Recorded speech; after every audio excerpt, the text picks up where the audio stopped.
Why is emotional intelligence important in teams? Because teams are becoming ever more a reality in the way that we organize our work. And if you want your team to be successful, if you want your team to be enjoyable, then you need to watch this video because we're going to talk about the 4 stages that teams go through and how critical emotional intelligence is to making each stage as productive as possible.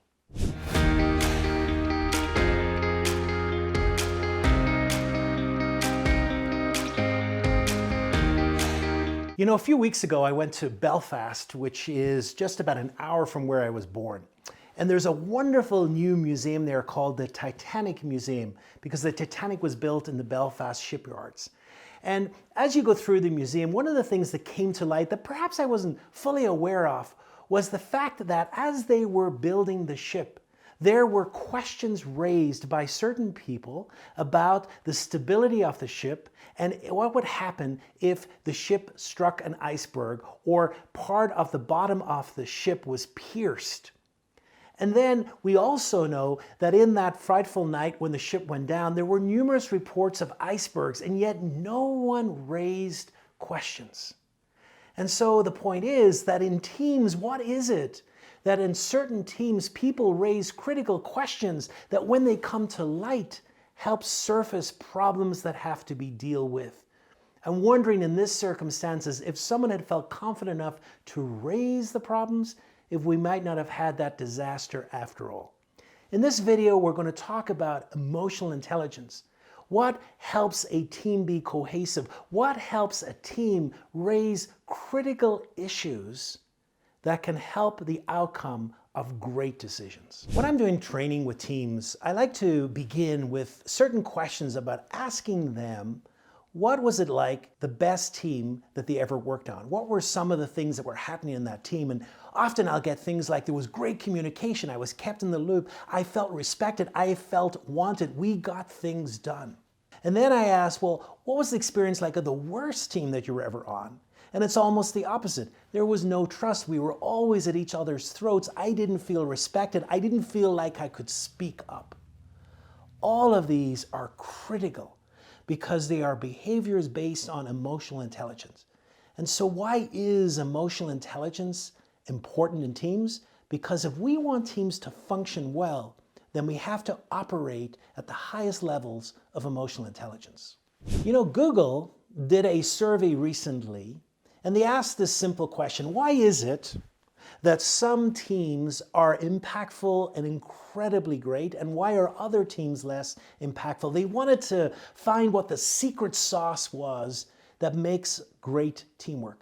And so, just like Google does, they examined every little variable that goes into making up teams. Is it a certain age group? What is it that makes this great team? And they fell back to one component that was present, that was essential for great teamwork. And that component was psychological safety. Now, what's psychological safety? Psychological safety is the ability in the team, this feeling that's spread around the team that I could be vulnerable, that I am safe to be myself, that I can say to the team, you know what, I don't know. That I can say to the team, I need help.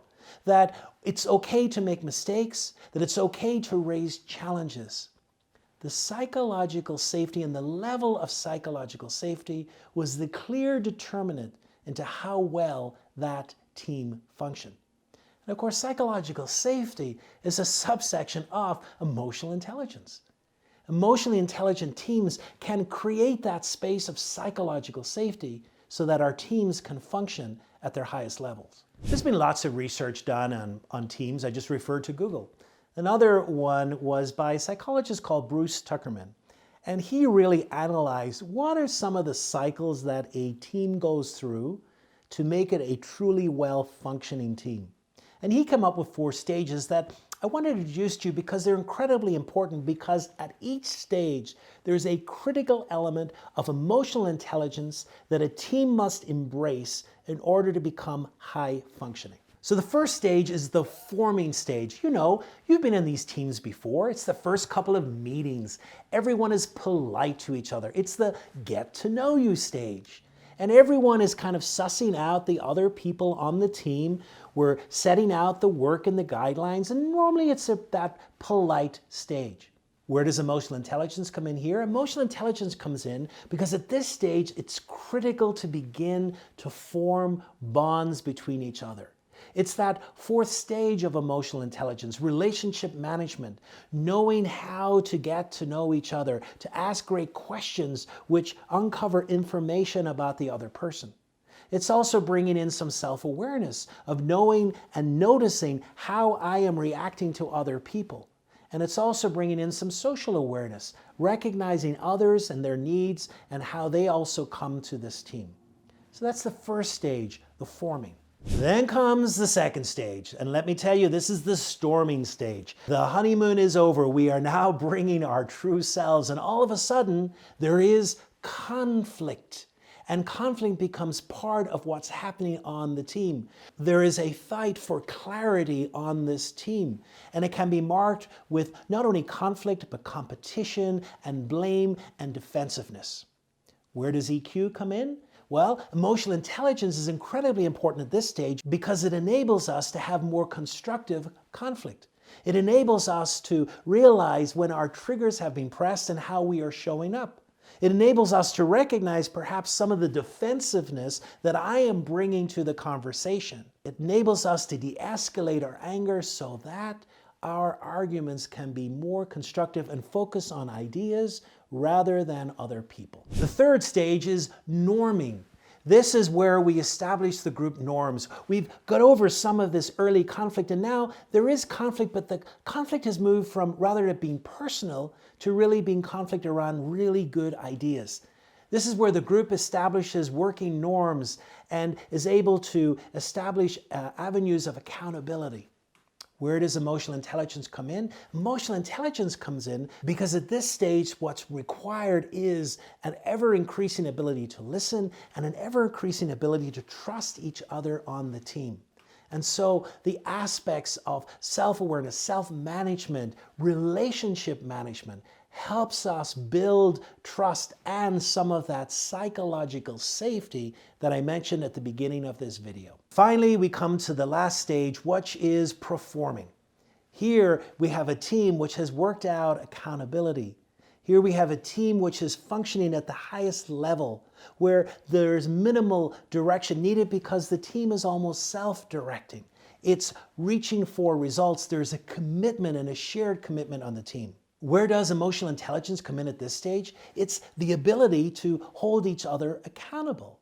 It's the ability to deal with potential areas of conflict, but in a mature way, to listen intently at what's happening, to manage these relationships, and as we come to decisions, to realize who's making the decision and how we're making decisions. So there we have the four stages: the forming, the norming, the storming, the performing. All of them have critical elements of emotional intelligence. And if that emotional intelligence is activated, if that emotional intelligence is powerfully present in the team, then you will find a team go through each of those stages until it arrives in that fourth stage, the performing stage, when it is operating at the maximum of its potential. So as you can see, emotional intelligence is incredibly important to helping teams function at their maximum potential. I hope you've learned something from this video. And if there's one thing that we've come upon time and time again, it's the importance of trust, psychological trust we mentioned. I really want you to watch this next video, which talks about building trust and confidence in the workplace, because it will take the knowledge you've learned here and really build upon establishing trust and confidence, which is at the core of emotional intelligence and better functioning workplaces.